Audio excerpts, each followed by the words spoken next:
আসসালামু আলাইকুম। আজকের ভিডিওতে আমরা মুখে দুর্গন্ধ হওয়ার ৭টি গুরুত্বপূর্ণ কারণ নিয়ে আলোচনা করব এবং এই কারণগুলোর প্রেক্ষিতে কিভাবে আপনি এফেক্টিভলি আপনার মুখের দুর্গন্ধ দূর করতে পারেন তা নিয়েও আমরা জানব।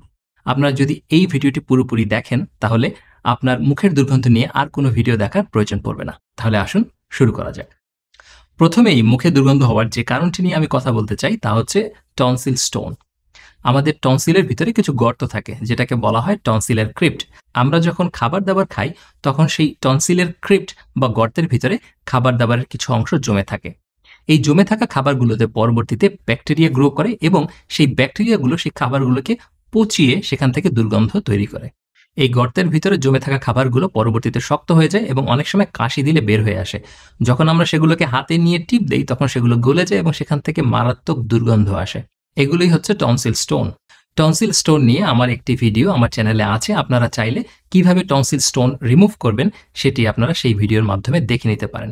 তবে প্রত্যেকবার খাওয়ার পরে ভালোভাবে গড়গড়া করলে এই টনসিল স্টোন হওয়ার সম্ভাবনা অনেক কমে যায়। এরপরে আমরা মুখে দুর্গন্ধ হওয়ার যে কারণটি নিয়ে কথা বলবো তা খুবই অবভিয়াস, কিন্তু তারপর আমরা জিনিসটিকে অগ্রাহ্য করি এবং তা হচ্ছে দাঁতের ফাঁকে খাবার জমে থাকা।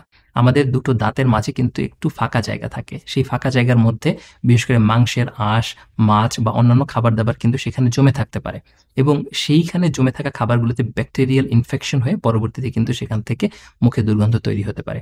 এর পাশাপাশি যদি কারো আঁকা বাঁকা দাঁত থাকে তাহলে কিন্তু দুই দাঁতের ফাঁকে কিছুটা গ্যাপ থাকবে, যে গ্যাপের ভিতরে খাবার দাবার জমে থাকতে পারে। অনেকের যাদের দাঁতে ফিলিং করানো আছে সেই ফিলিং যদি ভেঙে গিয়ে থাকে, সেই ভেঙে যাওয়া ফিলিং এর মধ্যে যে অংশ সেখানেও কিন্তু খাবার জমে থাকতে পারে।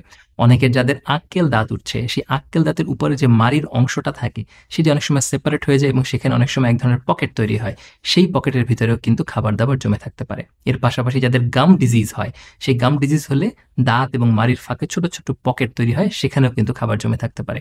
এরকম যে খাবার জমে থাকে সেই খাবারগুলো তখন ব্যাকটেরিয়া ব্রেকডাউন করে এবং ব্রেকডাউন করার পরে সেখান থেকে সালফার কম্পাউন্ড তৈরি হয়। এই ভোলাটাইল সালফার কম্পাউন্ড যেগুলো তৈরি হয় এগুলোই কিন্তু আমাদের মুখের ভিতরে দুর্গন্ধ তৈরি হওয়ার জন্য দায়ী। এ কারণে আমাদের মুখের ভিতরে যদি এরকম খাবার দাবার জমে থাকে তাহলে কিন্তু অবশ্যই তার মুখে দুর্গন্ধ তৈরি হবে। এজন্য আমরা কিছু স্টেপস ফলো করতে পারি যার মাধ্যমে কিন্তু আমাদের দাঁতের ফাঁকে জমে থাকা যে খাবার সেগুলো কিন্তু আমরা খুব এফেক্টিভলি জমে থাকা প্রিভেন্ট করতে পারি। প্রত্যেকবার খাবার পরে অবশ্যই আমাদের সুতো দিয়ে ফ্লস করতে হবে।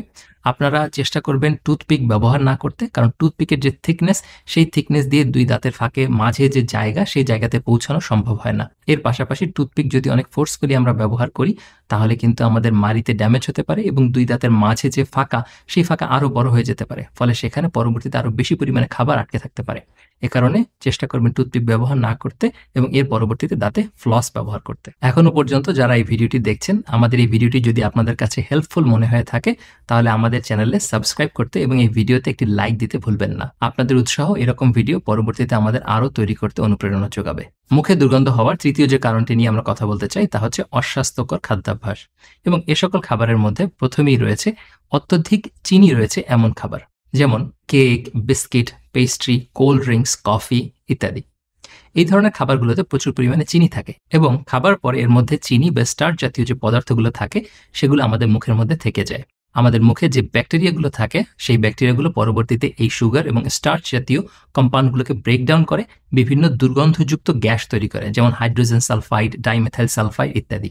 এগুলো আমাদের নিঃশ্বাসের সাথে বের হয়ে আসে এবং আমাদের মুখে ব্যাড ব্রেথ তৈরি হয়।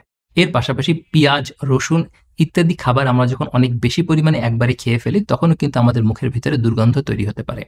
এই রসুন এবং পেঁয়াজের মধ্যেও কিন্তু সালফার কন্টেনিং কম্পাউন্ড থাকে, এগুলো ব্রেকডাউন হয়ে তখন পরবর্তীতে সালফার কম্পাউন্ড তৈরি হয় যেগুলো অনেক সময় আমাদের রক্তে অ্যাবজর্ব হয়ে যেতে পারে। পরবর্তীতে আমরা যখন শ্বাস ছাড়ি সেই শ্বাসের মাধ্যমে দুর্গন্ধ চলে আসতে পারে এবং এই দুর্গন্ধ কিন্তু মুখ পরিষ্কার করার পরেও যায় না। এ কারণে পেঁয়াজ এবং রসুন জাতীয় খাবার খাওয়ার পর মুখের দুর্গন্ধ যাতে না হয় সেজন্য আপনার সাথে সাথে কুলি এবং গড়গড়া করে ফেলবেন। যদি কুলি ও গড়গড়া করতে দেরি হয় এবং মুখের ভিতরে দুর্গন্ধ আসতে থাকে সেক্ষেত্রে আপনারা যেটা করতে পারেন তা হচ্ছে কিছুটা দুধ বা দই খেতে পারেন। এই দুধ বা দইয়ের ভিতরে যে ফ্যাট কন্টেন্ট থাকে তা এই সালফার কম্পাউন্ডগুলোকে নিউট্রালাইজ করে, ফলে মুখের ভিতরে পেঁয়াজ এবং রসুন থেকে যে দুর্গন্ধ আসছিল তা অনেকাংশে কমে যায়। মুখে লালা না থাকা বা ড্রাই মাউথ, ডাক্তারি ভাষায় এটাকে আমরা জেরোস্টোমিয়াও বলে থাকি। আমাদের মুখের ভিতরে যে স্যালাইভা বা লালা তৈরি হয় তার অনেক গুরুত্বপূর্ণ ফাংশন রয়েছে। বিশেষ করে আমাদের মুখের ভিতরে খাবার দাবার জমে না থাকা, মুখে ব্যাকটেরিয়া গ্রো করতে না দেওয়া, এগুলোর পিছনে স্যালাইভার অনেক গুরুত্বপূর্ণ ভূমিকা রয়েছে। এ কারণে আমাদের মুখ যদি ড্রাই হয়ে যায় তাহলে মুখের ভিতরে খাবার দাবার কুলি করার পরও জমে থাকে, মুখের ভিতরে অনেক বেশি ব্যাকটেরিয়াল গ্রোথ হয় এবং সেগুলোর কারণে মুখের ভিতরে দুর্গন্ধ তৈরি হয়। এখন আমাদের ড্রাই মাউথ হওয়ার কিন্তু বিভিন্ন কারণ রয়েছে। এর মধ্যে খুব গুরুত্বপূর্ণ যে কারণগুলো হলো সেটা হচ্ছে মাউথ ব্রিদিং। আমাদের যদি নাক বন্ধ থাকে তাহলে কিন্তু আমরা মুখ দিয়ে শ্বাস নেই, ফলে মুখ শুকিয়ে যায়। এরকম যাদের মুখ শুকিয়ে যায় তাদের কিন্তু মুখ থেকে দুর্গন্ধ আসতে পারে। এর পাশাপাশি বেশ কিছু মেডিকেশন রয়েছে, বেশ কিছু ড্রাগ রয়েছে যেগুলো খেলে আমাদের মুখ শুকিয়ে যেতে পারে, যেমন অ্যান্টিহিস্টামিন বা ঠান্ডার ঔষধ, ব্লাড প্রেশার মেডিকেশন, কিছু অ্যান্টিসাইকোটিক মেডিকেশন, এগুলোর কারণে কিন্তু আমাদের মুখ শুকিয়ে যেতে পারে। এর পাশাপাশি যাদের অনিয়ন্ত্রিত ডায়াবেটিস আছে এবং যারা অনেক বেশি ধূমপান করেন তাদেরও কিন্তু মুখ শুকিয়ে যেতে পারে।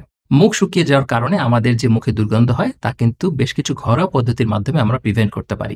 যখনই দেখবেন আপনাদের মুখ শুকিয়ে যাচ্ছে বা ঢোক গিলতে কষ্ট হচ্ছে তখন আপনি একটু সিপস অফ ওয়াটার খেতে পারেন। আপনারা যখন বাইরে থাকবেন একটি বটল অফ ওয়াটার আপনাদের সাথে রাখতে পারেন। এর পাশাপাশি আপনারা কিন্তু সুগার ফ্রি চুইংগাম এগুলো চাবাতে পারেন। যখন আমরা চুইংগাম চাবাই তখন আমাদের লালা গ্রন্থিগুলো স্টিমুলেটেড হয় এবং সেখান থেকে মুখের ভিতরে লালা নিঃসৃত হয়। এর পাশাপাশি কাঁচা শাকসবজি যেমন শসা, গাজর, সেলেরি এগুলো যদি আপনারা খান তাহলেও কিন্তু মুখের ভিতরে লালা তৈরি হবে। এ সকল ঘরোয়া পদ্ধতি অবলম্বন করার পরও যদি আপনাদের মুখ শুকিয়ে থাকে তাহলে আপনাদের উচিত হবে একজন নিকটবর্তী নাক কান গলা বিশেষজ্ঞকে দেখানো। তিনি আপনার মুখ এবং গলা কেন শুকিয়ে যাচ্ছে সেটি ফাইন্ড আউট করার চেষ্টা করবেন এবং তার উপযুক্ত চিকিৎসা দিবেন। এরপরে আমরা মুখে দুর্গন্ধ হওয়ার যে কারণটি নিয়ে কথা বলবো তা হচ্ছে জিহ্বা পরিষ্কার না রাখা। আমাদের জিহ্বা কিন্তু স্মুথ থাকে না, জিহ্বার উপরে কিছু পেপিলা থাকে। সেই পেপিলা অনেকটা হেয়ার ফলিকলের মতো। সেই দুই পেপিলার মাঝে অনেক ফাঁকা ফাঁকা জায়গা থাকে যেখানে কিন্তু খাবার দাবার জমে থাকতে পারে। আপনারা অনেকেই হয়তো খেয়াল করে থাকবেন যে আপনাদের জিহ্বার উপরে একটি সাদা আস্তরণ পড়ে থাকে। এই আস্তরণ আসলে আমাদের জিহ্বার উপরে যে পেপিলা থাকে সেই পেপিলার মধ্যে খাবার জমা হয়ে এই ধরনের আস্তরণ তৈরি করে। এই ধরনের আস্তরণ তৈরি হলে তার মধ্যে খাবার দাবারের পার্টিকেল আটকে থাকে এবং তার নিচে এক ধরনের অ্যানারোবিক এনভায়রনমেন্ট তৈরি হয় যেখানে অনেক বেশি ব্যাকটেরিয়া গ্রো করতে পারে। এই ব্যাকটেরিয়াগুলো এই টাঙের উপরে যে মেমব্রেন তৈরি হয় তার মধ্যে যে খাবার দাবারের পার্টিকেল আটকে থাকে সেগুলোকে ব্রেকডাউন করে মুখে দুর্গন্ধযুক্ত গ্যাস তৈরি করতে পারে, ফলে আমাদের মুখ থেকে দুর্গন্ধ আসে। এ কারণে শুধু দাঁত মাজাই এনাফ নয়, আমাদের প্রত্যেকবার দাঁত মাজার সময় আমাদের জিহ্বাকে ভালোভাবে পরিষ্কার করতে হবে। এজন্য আপনারা কয়েকটি মেথড অবলম্বন করতে পারেন।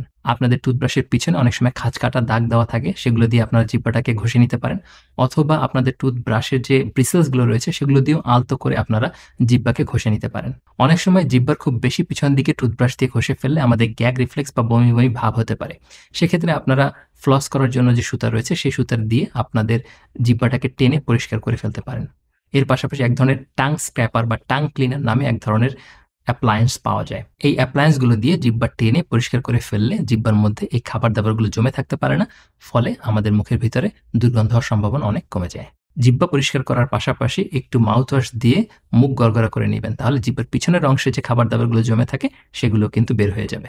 এরপরে মুখে দুর্গন্ধ হওয়ার যে কারণটি নিয়ে কথা বলবো তা হচ্ছে ডেন্টাল প্ল্যাক এবং ক্যালকুলাস। আমরা যখন খাবার দাবার খাই, খাবার দাবার খাওয়ার পরে মুখ যদি খুব ভালোভাবে পরিষ্কার না করা হয় তাহলে আমাদের মুখে এক ধরনের পিচ্ছিল পদার্থ তৈরি হয় যেটি আমাদের দাঁতের উপরে লেগে থাকে। এটাকে বলা হয় ডেন্টাল প্ল্যাক।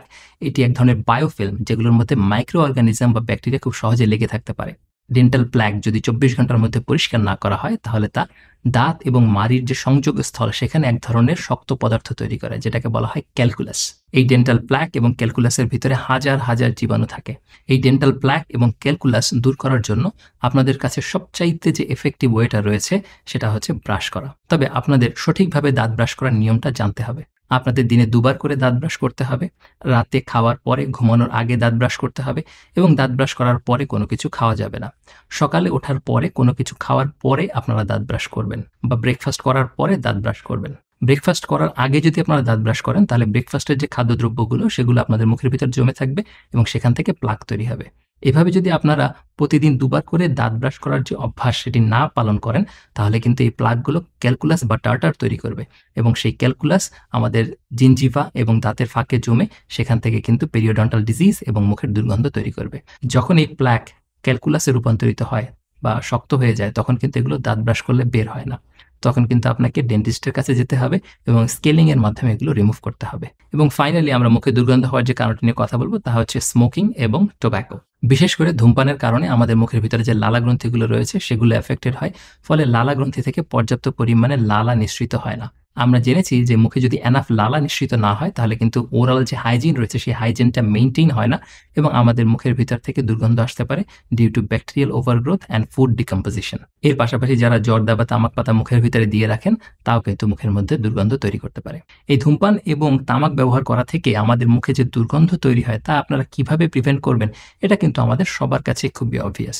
আপনারা যারা ধূমপান করেন তারা চেষ্টা করবেন ধূমপান 100% বর্জন করার জন্য, কারণ ধূমপান কমিয়ে দিয়ে সাধারণত খুব এফেক্টিভলি মুখের দুর্গন্ধ দূর করা যায় না। এর পাশাপাশি যারা জর্দা, তামাক এবং সাদা পাতা এগুলো ব্যবহার করেন তারা অবশ্যই এগুলো পরিহার করার চেষ্টা করবেন এবং যদি কখনো ব্যবহার করেন তারপরে অবশ্যই খুব ভালোভাবে মুখটা কুলি করে পরিষ্কার করে ফেলবেন। মুখের ভিতরে অনেকক্ষণ তামাক পাতা দিয়ে রাখবেন না, এতে যেমন মুখে দুর্গন্ধ তৈরি হয় ঠিক তেমনি যেখানে তামাক পাতাটা দিয়ে রাখা হয় সেই জায়গাটাতে ক্যান্সার তৈরি হওয়ার সম্ভাবনা কিন্তু অনেক বেশি বেড়ে যায়। আশা করি আজকে ভিডিওটি আপনাদের ভালো লেগেছে। এই ভিডিওটি যদি ভালো লেগে থাকে তাহলে এই ভিডিওটি আপনার পরিবার পরিজন, আত্মীয় স্বজন, বন্ধু বান্ধব যারা এই ভিডিওটি দেখে উপকৃত হতে পারেন তাদের সাথে ভিডিওটি শেয়ার করুন। আপনাদের সবার মঙ্গল কামনা করে আজ এখানেই শেষ করছি। আল্লাহ হাফেজ।